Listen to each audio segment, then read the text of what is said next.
72 അതിന് മുൻപ് 80%-ലധികം പോളിംഗ്. ഇപ്പൊ അവസാനം വന്നിരിക്കുന്നത് 64.54%. ഈ മാറ്റം വരികയാണെങ്കിൽ ചെറിയ ശതമാനം വരുമെന്നാണ് കണക്കാക്കുന്നത്. അങ്ങനെയാണെങ്കിൽ പോളിംഗ് നന്നായി കുറഞ്ഞിട്ടുണ്ട്. എന്തിന്റെ സൂചനയാണ്? LDF ഈ ഇലക്ഷൻ ക്യാമ്പയിൻ തുടങ്ങിയപ്പം തന്നെ ഞങ്ങൾ പൊളിറ്റിക്കൽ ഇഷ്യൂസും വയനാടിൻ്റെ ഡെവലപ്മെൻറ്റ് ഇഷ്യൂസാണ് റേസ് ചെയ്തത്. പൊളിറ്റിക്കൽ ഇഷ്യൂസ് ഡെവലപ്മെൻറ്റ് ഇഷ്യൂസും പരസ്പരം ബന്ധപ്പെട്ടതാണ്. വയനാട് മേഖലയിലെ വയനാട് പാർലമെൻറ്റ് നിയോജക മണ്ഡലത്തിലെ ജനങ്ങളുടെ പ്രശ്നങ്ങൾ, അതിൽ ഏറ്റവും പ്രധാനം വന്യമൃഗങ്ങൾ മനുഷ്യാവാസ കേന്ദ്രങ്ങളിൽ വന്ന് മനുഷ്യന് ജീവിക്കാൻ കഴിയാത്ത അവസ്ഥ ഉണ്ടാക്കിയ കാര്യം, മനുഷ്യരെ കൊന്ന കാര്യം, കൃഷി നശിപ്പിച്ച കാര്യം, അതിന് അന്ന് MP ആയിരുന്ന രാഹുൽ ഗാന്ധി ഒന്നും ചെയ്തില്ല എന്ന് പറഞ്ഞാൽ ആൾ ആനയുടെയും പുലിയുടെയൊക്കെ മുമ്പ് പോയി നിൽക്കാനല്ല ഉദ്ദേശിച്ചത്. ഇതിനകത്ത് പാർലമെൻറ്റിനകത്ത് ഈ വിഷയം റേസ് ചെയ്തില്ല. വന്യമൃഗ സംരക്ഷണ നിയമം അമെൻഡ് ചെയ്യുന്നതിന് വേണ്ടി ഒരു നടപടി സ്വീകരിച്ചില്ല. ഞങ്ങളതാണ് പറഞ്ഞത്, ഒരു ഇഷ്യൂയാണ് ഞങ്ങൾ ഉന്നയിച്ചത്. അതുപോലെ രാത്രികാല നിരോധനത്തിൻ്റെ വിഷയത്തിൽ അദ്ദേഹം ഫസ്റ്റിലെടുത്ത നിലപാട്, ആദ്യം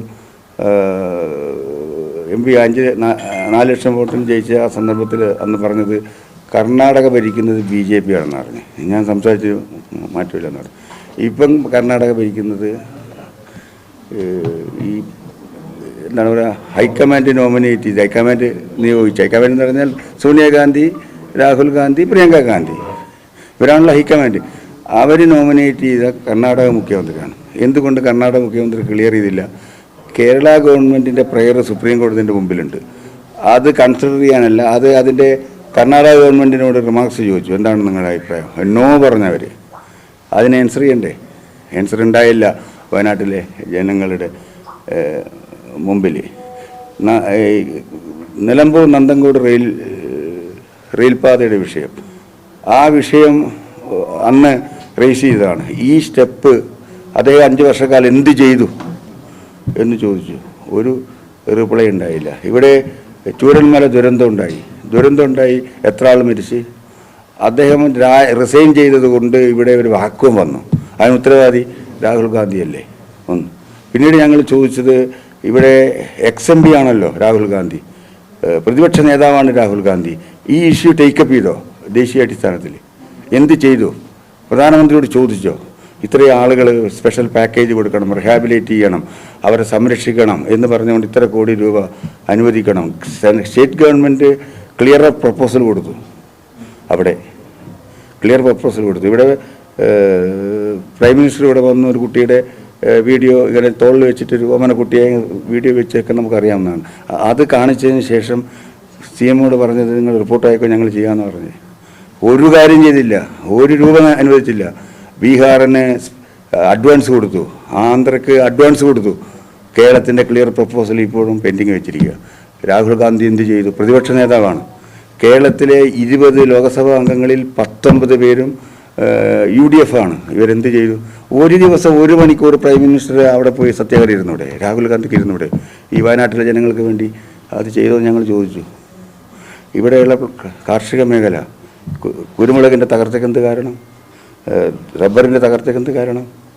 തേയിലയുടെ തകർച്ചയ്ക്ക് എന്ത് കാരണം? അടക്കയുടെ തകർച്ചയ്ക്ക് എന്താണ് കാരണം? പാൽ കർഷകർ, കേരളത്തിൽ ഏറ്റവും കൂടുതൽ പശുവിനെ വളർത്തി ജീവിക്കുന്ന ജനസമൂഹമുള്ള ഒരു പ്രധാന മേഖലയാണ് വയനാട്. ഇതിൻ്റെ തന്നെ ക്രൈസിസിന് എന്താ കാരണം? അതിന് ഒരു സാമ്പത്തിക നയമാണ്. ആസിയാൻ കരാർ ഉൾപ്പെടെയുള്ള കരാറുകളാണ് ഇതിൻ്റെ നമ്മുടെ മാർക്കറ്റിലേക്ക് കടന്നു വരുന്നത്. ഇവിടെ മാർക്കറ്റിനകത്ത് അവർ പിടിമുറക്കുകയാണ്. നമുക്ക് കോമ്പീറ്റ് ചെയ്യാൻ കഴിയുന്നില്ല. അതിനെക്കുറിച്ച് ലോകസഭയിൽ എന്ത് പറഞ്ഞു? എന്തെങ്കിലും ലക്ഷം പറഞ്ഞിട്ടുണ്ടോ? ഒന്നും പറഞ്ഞിട്ടില്ല. ഇതാണ് ഞങ്ങൾ ഉന്നയിച്ചിട്ടുള്ള പൊളിറ്റിക്കൽ ഇഷ്യൂ. ആ പൊളിറ്റിക്കൽ ഇഷ്യൂവിന് ഒരക്ഷരം പറഞ്ഞില്ല. ഡെവലപ്മെൻറ്റ് ഇഷ്യൂ ഇതാണ്. ഒരക്ഷരം പറയാതെ ഒരു ഘട്ടത്തിൽ എന്താ പറഞ്ഞേ? ഞങ്ങൾ പൊളിറ്റിക്സ് പറയുന്നില്ല. പിന്നെന്താ പറയുക? തിരഞ്ഞെടുപ്പിൽ അവരെന്താ ചെയ്തത്? പൊളിറ്റിക്സ് പറയാതെ വൈകാരിക തലം ഉണ്ടാക്കി. വൈകാരിക തലം എന്ന് പറഞ്ഞാൽ എന്താ? നെഹ്റു കുടുംബത്തിൻ്റെ ഒരു പാരമ്പര്യവും അവരെ രാജ്യത്തിന് വേണ്ടി അവരെ ജീവൻ ആ കുടുംബത്തിൻ്റെ ജീവൻ്റെ സമർപ്പണവും ഒക്കെ തന്നെ വൈകാരികമായി അവതരിപ്പിച്ചു. ആ വൈകാരികതയെ സ്പർശിക്കുകയാണ് ഏറ്റവും ഒടുവിൽ ഈ എന്താണ് പറയുക, ഈ കലാശക്കൊട്ടെന്ന് പറയുമ്പം സഹോദരിയും സഹോദരനും ഉമ്മ വെച്ച് പരസ്യമായി ഉമ്മ വെച്ച് ഒരു വൈകാരിക തരം പഴയതിലേക്ക് പോവുകയാണ്. ഇന്ദിരാഗാന്ധിയെ ഓർമ്മിപ്പിക്കുന്നു, രാജീവ് ഗാന്ധിയെ ഓർമ്മിപ്പിക്കുന്നു. അങ്ങനെയാണ് ഇതിനെ കൊണ്ടുപോയത്, അങ്ങനെയാണ് കൊണ്ടുപോയിട്ടുള്ളത്. ഈ തരത്തിൽ അതുപോലെ തന്നെ ഈ കപ്പയും പിന്നെ ചമ്മന്തിയും കഴിക്കുന്ന വിഷയം ഇങ്ങനെയാണ് പൊളിറ്റിക്സ് ഡൈവേർട്ട് ചെയ്ത് കൊണ്ടുപോയത്. രാഹുൽ പ്രിയങ്ക ഗാന്ധി ഞാൻ സ്ഥാനാർത്ഥി എന്ന നിലക്ക് നിലമ്പൂർ സംസാരിക്കുന്ന ഘട്ടത്തിൽ അപ്രതീക്ഷിതമായി കയറി വന്നു, അപ്രതീക്ഷിതമായ ശൈലിയിൽ കയറി വന്നു. അത് അദ്ദേഹം ഒരു ഡെമോക്രസി, ഒരു വിപുലമായ ഒരു ബ്രോഡായ ജനാധിപത്യത്തിൻ്റെ ഒരു ഒരു ഒരു ഒരു പ്രതീകം എന്ന നിലക്ക് ഒരു ഇത് സൃഷ്ടിക്കാൻ ശ്രമിച്ചതാണ് അവർ. അത് ശരി തന്നെയാണിത്, നല്ല കാര്യമാണ്, സ്വാഗതം ചെയ്തു ഞാൻ അങ്ങോട്ട് പോകുന്നത് ശരിയാണ്. പക്ഷേ അവരോട് അന്നും ചോദിച്ചു ഈ വിഷയം. അത് ചോദിച്ച സമയത്ത് നിങ്ങൾ ആ വീഡിയോ കണ്ടിരിക്കും. ഞാൻ എൻ്റെ കൈ പിടിച്ചപ്പോൾ ഞാൻ അവരെ കൈ പിടിച്ച് ഇങ്ങനെ ഞങ്ങൾ നിൽക്കുന്നവർ ഞാൻ ചോദിച്ചു, നിങ്ങൾ ഈ കോൺസ്റ്റിറ്റ്യുവൻസി 2014 നിങ്ങൾ ജയിച്ചത് 20,700 സിസ്റ്റം വോട്ടിന് മാത്രമാണ്. ഞാൻ ജയിക്കുമെന്ന് LDF കാൻഡിഡേറ്റ് ജയിക്കുമെന്ന കോൺഫിഡൻസ് എനിക്കുണ്ട്. അതെങ്ങനെയാണെന്ന് ചോദിച്ചപ്പോൾ ഞാൻ പറഞ്ഞു, ഇവിടുത്തെ പൊളിറ്റിക്കൽ സിറ്റുവേഷൻ അതാണ്. നിങ്ങൾ പൊളിറ്റിക്കൽ ഇഷ്യൂ ഡിബേറ്റ് ചെയ്യുന്നില്ല, നിങ്ങൾ ഇവിടുത്തെ ജനങ്ങളുടെ ഇഷ്യൂ ഡിബേറ്റ് ചെയ്യുന്നില്ല, നിങ്ങൾ നോൺ പൊളിറ്റിക്കലായ നോൺ ഡെവലപ്മെൻ്റലായ ഇഷ്യൂസാണ് ഫോക്കസ് ചെയ്യുന്നത്. അതിനോട് ഞങ്ങൾക്ക് പ്രൊട്ടസ്റ്റ് ഉണ്ടെന്ന് പറഞ്ഞാൽ അവർ തിരിച്ചു പോവുകയാണ് ചെയ്തത്. എന്നിട്ടും ഒരു ഒരു ഒരു ഡൈവേർഷൻ ഉണ്ടായില്ലല്ലോ, ഒന്നും ഉണ്ടായില്ല. ഇതൊക്കെ ഇവിടെ ചർച്ചാ വിഷയമാണ്. മറ്റൊന്ന്, ജനങ്ങളെ വഞ്ചിച്ചത്, പൊളിറ്റിക്കലായി വഞ്ചിച്ചത്. എന്താ വഞ്ചിച്ചത്?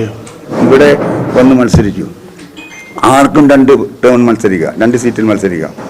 മഹാനായ പ്രധാനമന്ത്രി പണ്ഡിറ്റ് ജവഹർലാൽ നെഹ്റു മത്സരിച്ചിട്ടുണ്ട്. പക്ഷെ എങ്ങനെയാണ് മത്സരിച്ചത്?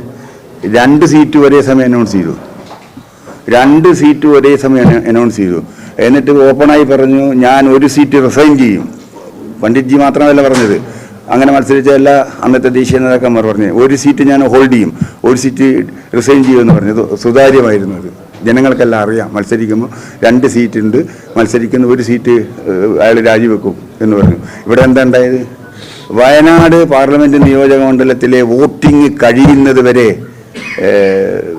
എന്താണ് ആ സീറ്റിൻ്റെ പേര്, റായ്ബറയെ ഹോൾഡ് ചെയ്ത് വെച്ചില്ലേ, പോക്കറ്റിലിട്ട് വെച്ച്. ആ സീറ്റിൻ്റെ കാര്യം അവർ തീരുമാനിച്ചില്ലേ, നേരത്തെ AICC തീരുമാനിച്ചില്ലേ, ഹൈക്കമാൻഡ് തീരുമാനിച്ചില്ലേ, എന്താ മറച്ചു വെച്ച്? അത് ജനങ്ങളിൽ ചർച്ചാ വിഷയമാണ്, അത് ജനങ്ങളിൽ ചർച്ചാ വിഷയമാണ്. ജനങ്ങളോട് എന്താ പറഞ്ഞത്? വൈകാരികത, വോട്ട് കിട്ടാൻ വേണ്ടി. എന്താ വൈകാരികത? നേരത്തെ ഞാൻ സൂചിപ്പിച്ച വീഡിയോ, ഈ ഉമ്മ വെച്ച വൈകാരികമായി തന്നെ ഞാൻ തറവാട്ടിലെ വയനാട് പാർലമെൻറ്റ് കോൺസ്റ്റിറ്റ്യുവൻസി എൻ്റെ തറവാടാണ്. ഈ മണ്ഡലത്തിലെ വോട്ടർമാർ എൻ്റെ തറവാട്ടിലെ അംഗങ്ങളാണ്, തറവാട്ടിലെ അംഗങ്ങളാണ്, ഞാൻ അതിലൊരു അംഗമാണ്. എങ്ങനെ പറയാൻ കാര്യം എന്താ? ആദ്യം മത്സരിച്ചപ്പോൾ 4 ലക്ഷത്തിലധികം വോട്ടിന് ലീഡ് കിട്ടി, പിന്നെ 60,000 വോട്ട് കുറഞ്ഞു. അപ്പോൾ വീണ്ടും വോട്ട് കുറയാതിരിക്കാൻ വേണ്ടി ഒരു അപ്പീലിങ്ങിലൂടെ ജനങ്ങളുടെ ഹൃദയം ടച്ച് ചെയ്യാനാണ് ശ്രമിച്ചത്. അപ്പീലിങ്ങോട്ട് എന്നിട്ട് എന്താ അയാൾ ചെയ്തത്? ഇവിടുത്തെ വോട്ട്, നമ്മളെ നാടൻ ഭാഷ പറഞ്ഞാൽ വോട്ട് പെട്ടിയിലാക്കി പെട്ടിയിലായ ഉടനെ റിസൈൻ ചെയ്തു.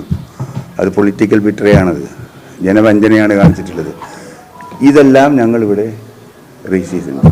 പിന്നെ കേരളത്തിലെ ഗവൺമെൻറ് ഇവിടെ ചെയ്ത കാര്യങ്ങൾ, ഈ ചൂരൽമല വിഷയത്തിൽ ചെയ്ത കാര്യങ്ങൾ, ഈ ജില്ലയിൽ മെഡിക്കൽ കോളേജ് ആരാ കൊണ്ടുവന്ന്? മെഡിക്കൽ കോളേജ് കൊണ്ടുവന്ന് LDF ഗവൺമെൻറ്റാണ്. ഇവിടെ ഉമ്മൻചാണ്ടി ഭരിച്ചിട്ടുണ്ട്, അതിന് മുമ്പ് ആൻ്റണി ഭരിച്ചിട്ടുണ്ട്, കരുണാകരൻ ലീഡർ ഭരിച്ചിട്ടുണ്ട്. അവരൊക്കെ എന്തെങ്കിലും ചെയ്തു ഇവിടെ? LDF ആണ്. ഇതാണ് ഞങ്ങൾ ക്യാമ്പയിൻ ചെയ്തത്. ഈ ക്യാമ്പയിനെ കൗണ്ടർ ചെയ്യാൻ അവർ പൊളിറ്റിക്സ് ഒന്നും ഉപയോഗിച്ചിട്ടില്ല. എന്നാൽ പൊളിറ്റിക്സ് ഡിബേറ്റ് ചെയ്തുകൊണ്ട് വോട്ടർമാരെ യോജിപ്പിക്കാൻ കഴിയില്ല. BJPക്കെതിരായ ഒരു അക്ഷരം പറഞ്ഞിട്ടുണ്ടോ? ഒരക്ഷരം പറഞ്ഞിട്ടില്ല. ഒരക്ഷരം BJPയുടെ രാഷ്ട്രീയത്തിനെതിരായ എന്താണ് ഫാസിസ്റ്റ് ഫോഴ്സസിൻ്റെ ഭീകരതയെക്കുറിച്ച്, ഇവിടെ മൈനോറിറ്റിയെ ഇല്ലാതാക്കാൻ വേണ്ടി നടത്തുന്ന നീക്കങ്ങളെക്കുറിച്ച് ഒരക്ഷരം പറഞ്ഞിട്ടില്ല. അത് ജനങ്ങളിൽ നന്നായി ഡിബേറ്റ് ചെയ്തിട്ടുണ്ട്. ആ ഡിബേറ്റ് ചെയ്തതിൻ്റെ ഭാഗമായി ഞങ്ങൾ നേരത്തെ പറഞ്ഞതാണ്, നിങ്ങളിൽ പലരും വിശേഷിച്ചു എന്താണ് LDF സ്ഥാനാർത്ഥി കടലിലും മറ്റൊരു ആകാശത്തുമാണ് പറഞ്ഞത്. ദുർബലമായ മത്സരം, ദുർബലമായ സ്ഥാനാർത്ഥി എന്നവരെ ഈ സ്ഥാനാർത്ഥി വിശേഷിപ്പിച്ചിട്ടുണ്ട്. എല്ലാ ചാനലും അല്ല ഒറ്റപ്പെട്ടത്. ദുർബലമായ സ്ഥാനാർത്ഥി എന്ന് പറയുന്നത് ദുർബലൻ പണമില്ലാത്തത് കൊണ്ടല്ലേ ദുർബലനാകുന്നത്? ആണോ? എന്താണ് ബലം, എന്താണ് ദുർബലം വിശകലനം ചെയ്യണ്ടേ? പണമുള്ളവരാണോ ബലം? ഞങ്ങൾ ചോദിച്ചു, പണം ഇല്ലാത്തവൻ ഞങ്ങൾ ആർഗ്യൂ ചെയ്യാനും കഴിഞ്ഞു. പണമില്ലാത്തവൻ ദുർബലനും ഈ 170 കോടി രൂപ ഇലക്ട്രോറൽ ബോണ്ട് കൊടുക്കാൻ കഴിയുന്ന ഫാമിലിക്ക് എന്താണ് ശക്തനാണോ? ഇതൊക്കെ ഇവിടെ ഡിബേറ്റ് ചെയ്തിട്ടുണ്ട് നന്നായിട്ട്. അതുകൊണ്ട് എന്തുണ്ടായി, പുതിയ ജനറേഷൻ ഈ കാര്യങ്ങളൊക്കെ സീരിയസ് ആയി എടുത്തിട്ടുണ്ട്. അത് ഈ വോട്ടിങ്ങിൽ പ്രതിഫലിക്കും എന്നാണ് ഞങ്ങൾ പറഞ്ഞത്.